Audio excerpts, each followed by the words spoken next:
Wassail. So Null Island, day 2.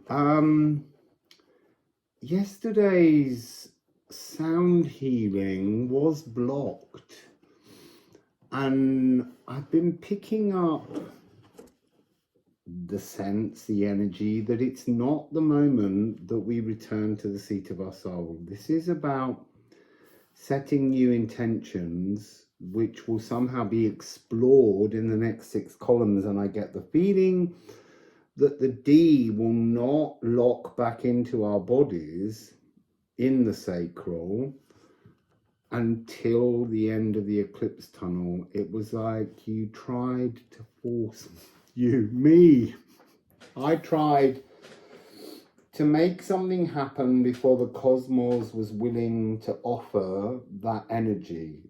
So although the Null Island reading was for 2 days, I thought it was better to come back and do a second reading that might help us to understand the journey forwards.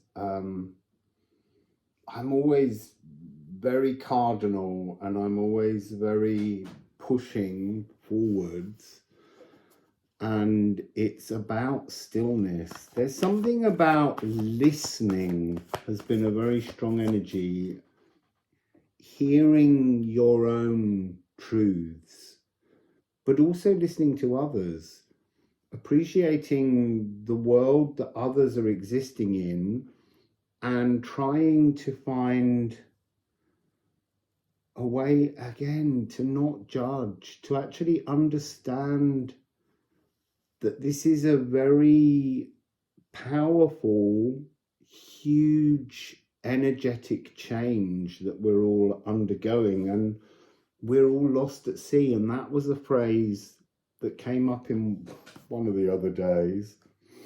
So there's no sound healing. I don't think there's sound healings scheduled somehow in the next part, but I don't know. I've been picking up the idea of there being woven melodies that might come out that are necessary, but for the moment today, we're really just here with Ceres setting intentions. Now, an intention is like a kind of a bargain in that we all need to make room for... I was going to talk about orbs as well, and I thought I won't bring it up as a subject in case none appear. So we need to make room. So an intention is not love and light. You can't just set love and light, you know. Rainbow farts are not the solution. You have to release something. There is an energy of sacrifice, of old coding, to move into the new coding. So orbs, what are orbs? We often think of them as being spirits, but I've been sensing for quite a while now that orbs are a magic that happens within us. It's part of this recoding energy.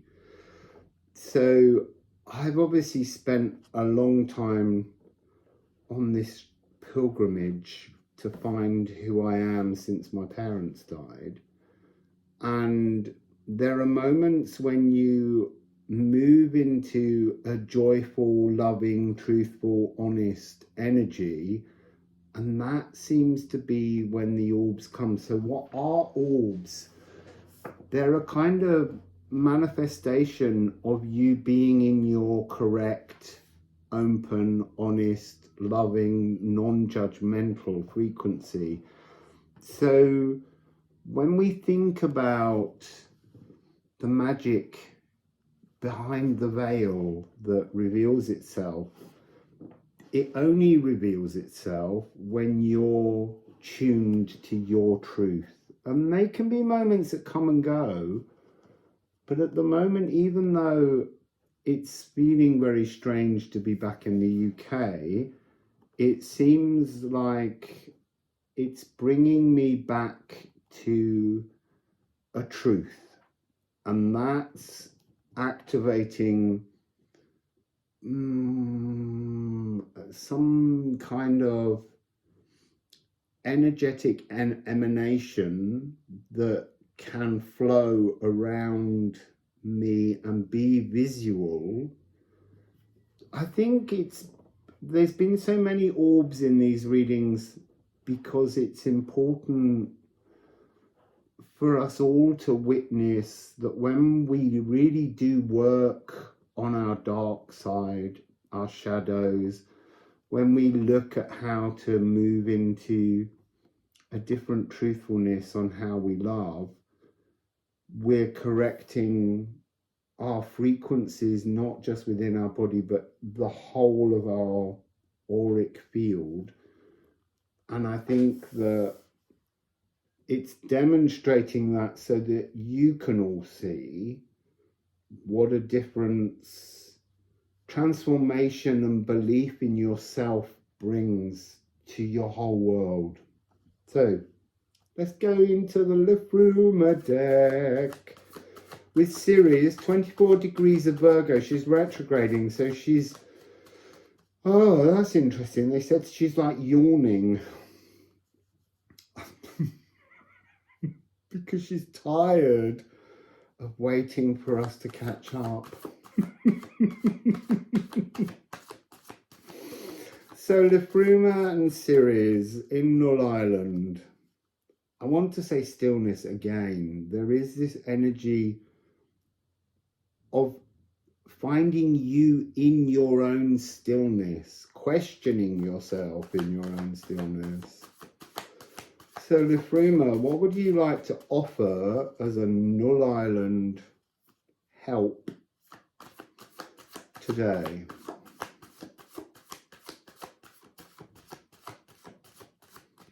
I'm still waiting for new rune decks to appear that have been posted by Kathy. Hello, Kathy.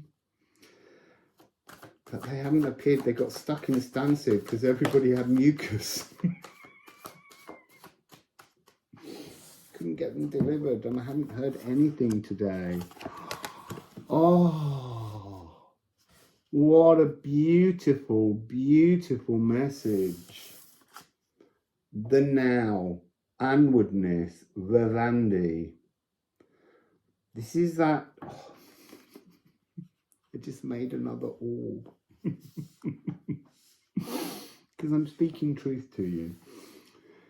So, this temple gate created by us. That's what they want to stress again, and that's about this energy of the orbs. I'm creating the frequency by being in my fuller, newer truth. And that's what we all have to do. We have to create, we have to action being healed, changing, transforming, shifting, and actually utilizing the powers within our own consciousness. Remember, our consciousness is pure love. It distorts to be physically inside ourselves.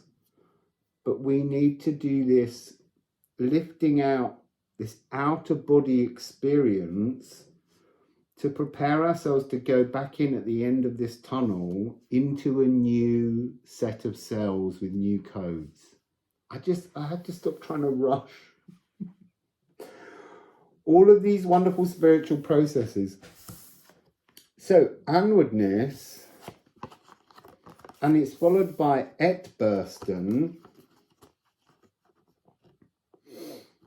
and you.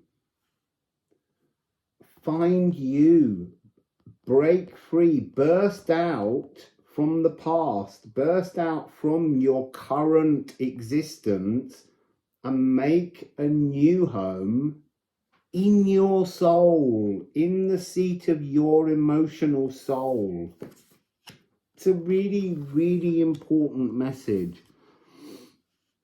So what do we have here? 10, 17, 18, 19, 20, 21, 3, pathway. So this is the chance to release, because this is a really powerful card. We all have to accept that the narcissist without is a narcissist within. So I'm going to read you this poem. This is the you bow, and this is the you. We need to shoot us. You need to shoot you back to you, but back to a new you. So tension creaks and arches as the ancient yew-bow suppresses rayless tortures endured for eons. The arrow shelf only holds so long. Even when the serving point is pulled tight and knuckled back, fastened hearts demand their liberation. The taut bowstring knows this faux obsessive pairing will eventually break free from its narcissist fist. At some point, it will burst out and flee the archer's control. Fletchers gift arrows feathers to sail safely away, flying alone to target a new home. In the seat of your soul, you. The magical 13th rune of the mystical you. Consciousness hooked in and plugged in to the seat of your soul to be. Life on earth, seeded and eternal. The inner wood of you may rot, yet fortifying from within, a new stem plumps the trunk back up, ancient witness of hidden sacred wisdom, past lives clinging and calling, old visions seen anew, deep wonders awoken, lessons learned. So this intention setting that we hear people talk about is really about not just setting an intention, but removing something old to make space for the new intention. It's no good just intending in that rainbow fart way that life will just get better for you. You have to face the removal of old coding. We have to let go of the old coding to accept that we can go through the temple gate. Ceres will let you in if you can make the right choices. And it doesn't have to be some grand, enormous. It needs to be something small. It needs to be a start. It needs to be about us all admitting that we want to be healed. That our birthright is to be healed. So I'm going to go into the stone runes.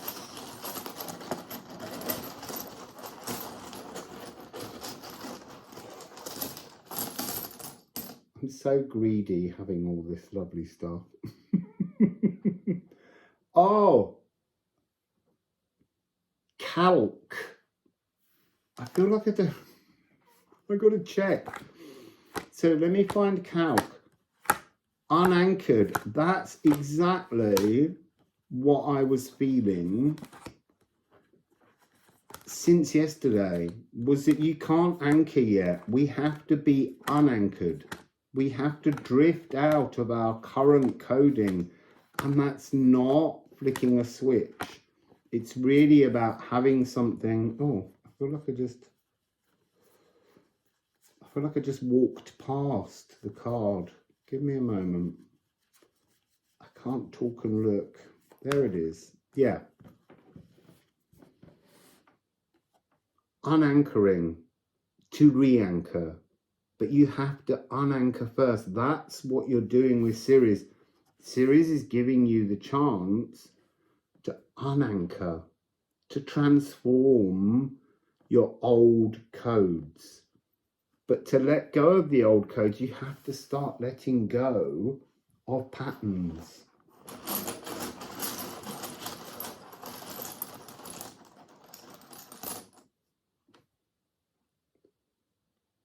So this,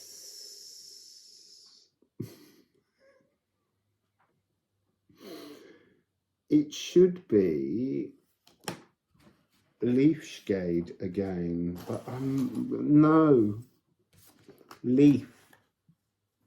It's not leaf shade. I really find these short twigged and long branch runes still not fixing themselves in my mind unless I see them on the card. And it's interesting, I'm being told to pull a Ceres so that you can understand the movement. Yeah, it's leaf 47. So there is this 47, 48 and 49. This notion of unfurling, bringing yourself into an energy of self-loving, cradled comfort, and then observing the fruits. So there's something about here as you first move in and unfurl, it's like the weight of the codes of the past are pulling this in this downward direction. And then here, as you let go of the overripe fruits, you're transforming the energy so that you can actually bear fruits, new fruits, bring in a new energetic life.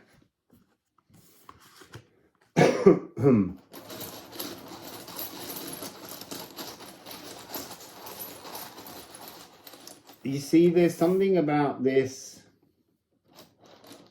They're talking about this being a much more subtle energy than you imagine. Yes, you're bursting out and that sounds very dramatic, but actually the truth of the energy that we're working with at the moment is much more gentle, it's much more subtle, and it's ongoing. It is an ongoing process for the next 2 years. So this is the beginning of a newness. We can't expect these sudden transformations. They're all going to be vast, but much more subtle.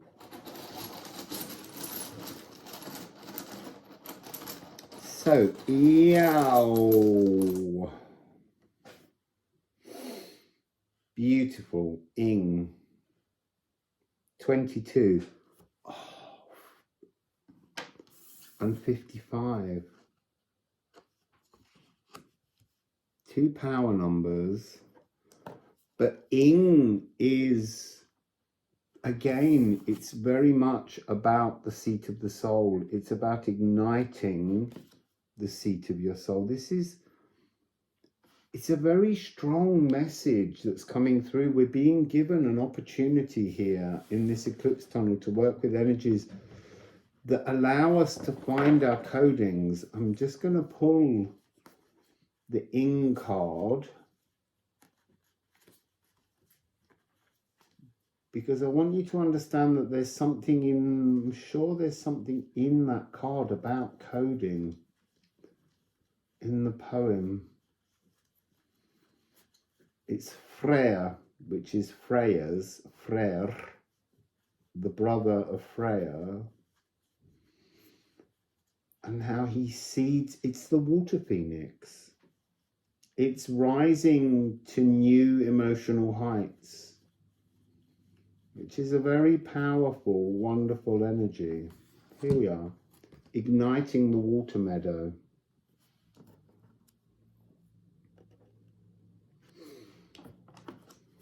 So, son of the sea, Freya's fertility forces fauna from the soil's soul, from the soul of the soil. You see, all of our cells are from the earth. And so this idea that we're recoding, or at least accepting that we're going to be able to move into a newly coded body of cells, is very apparent in this card. Sunshine saturates the sacral as purified rain rolls to the roots of all life. The soaked, saturated seeds split.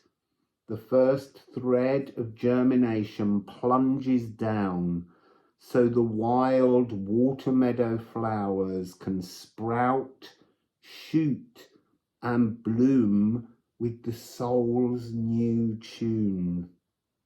Ignite the song of your water phoenix, and that song will be different for us all because we all carry different codes. And so our pathway out of that energy to transform is always going to have different aspects that we need to look at and transform. So I'm just going to take one more from here. Actually, no, I'm going to take one more from here first.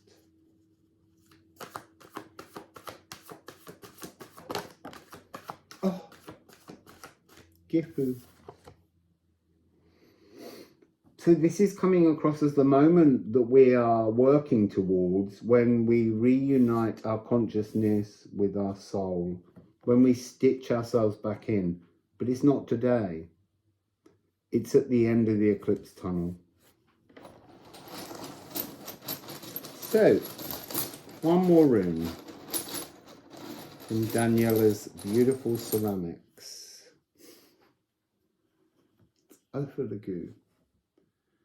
Coming completely into a new energetic balance, being given a new energetic signature. So your whole life transforming through this process. To be in balance with deities, to be moving through a new consciousness, a new emotional language. It's just wonderful. And this is, this was in yesterday's. I remember now. Because we had 366336. So we had that code of the Egel-Shamir, recoding our ancestral frequencies, or releasing, maybe that's a better way of looking at it, releasing our old ancestral codes so that we can move into truer, newer codes that belong to our consciousness, our journey forwards.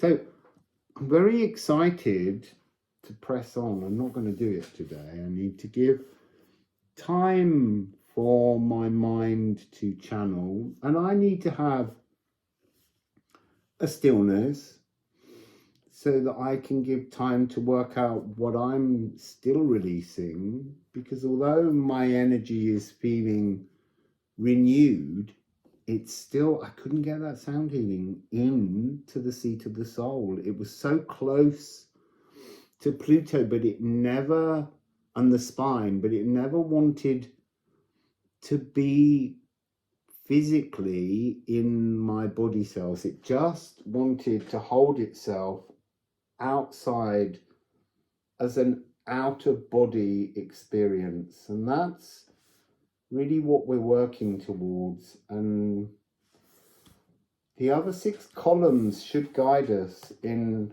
how we connect to these new cells that are waiting for us. But we have to go on a little journey and work out what the old patterns are that we need to release.